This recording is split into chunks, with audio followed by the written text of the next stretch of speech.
Bonjour à tous, je m'appelle Zainab, je suis bibliothécaire jeunesse à l'Institut français du Royaume-Uni et aujourd'hui je vous propose de lire avec moi Pablo et la chaise de Delphine Perret aux éditions Les Fourmis Rouges. Aujourd'hui est le premier jour de l'automne. C'est ce que disaient les journaux le matin de l'anniversaire de Pablo.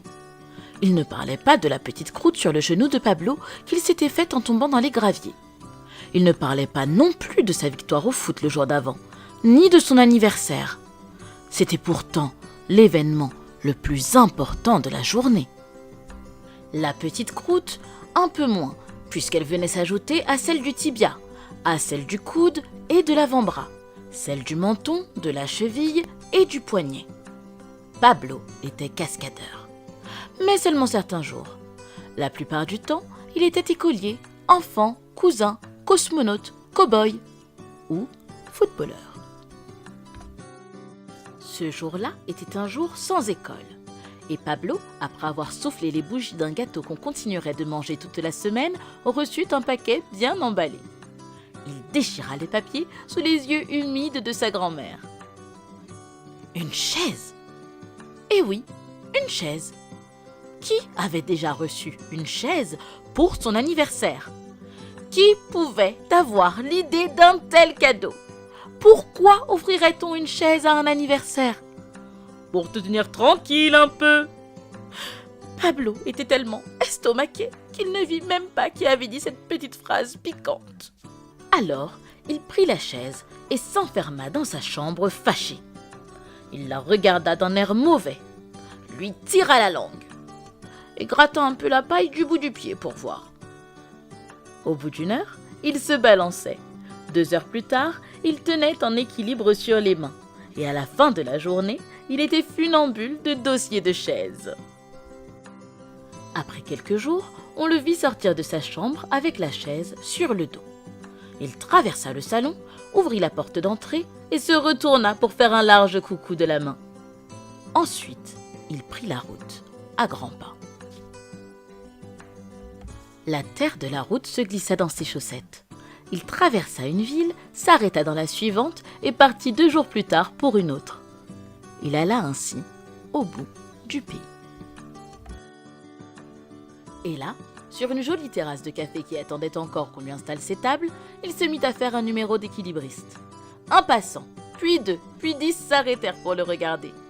Il termina son numéro sous les applaudissements de la foule. Ça lui plut. Il continua et traversa le pays suivant. Puis le suivant, et encore le suivant. Les gens donnaient l'argent qui était dans leur poche. Celui pour le pain, tant pis, ils en mangeraient demain. Celui pour les 2 kilos de tomates de leur soupe d'été, celui pour racheter du cirage.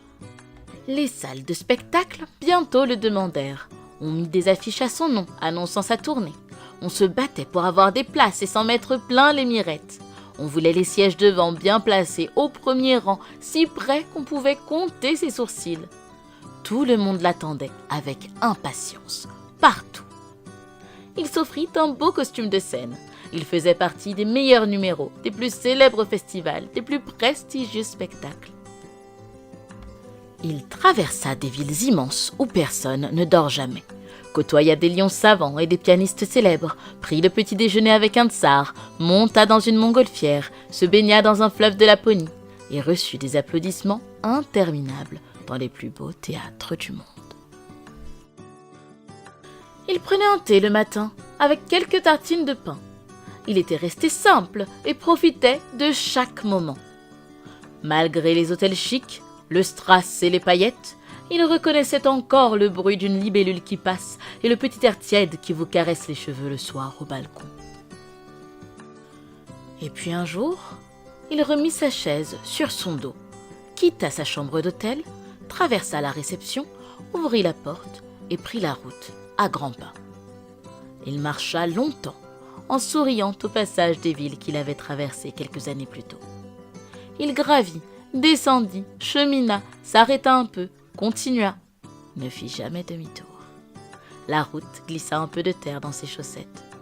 La maison était déjà là. Il entra sans frapper. Tout le monde était à table. Ah, te voilà! Une assiette l'attendait. Il manquait juste une chaise. j'ai beaucoup de choses à vous raconter. Pablo tira sa chaise sous ses fesses et s'assit dessus pour la première fois.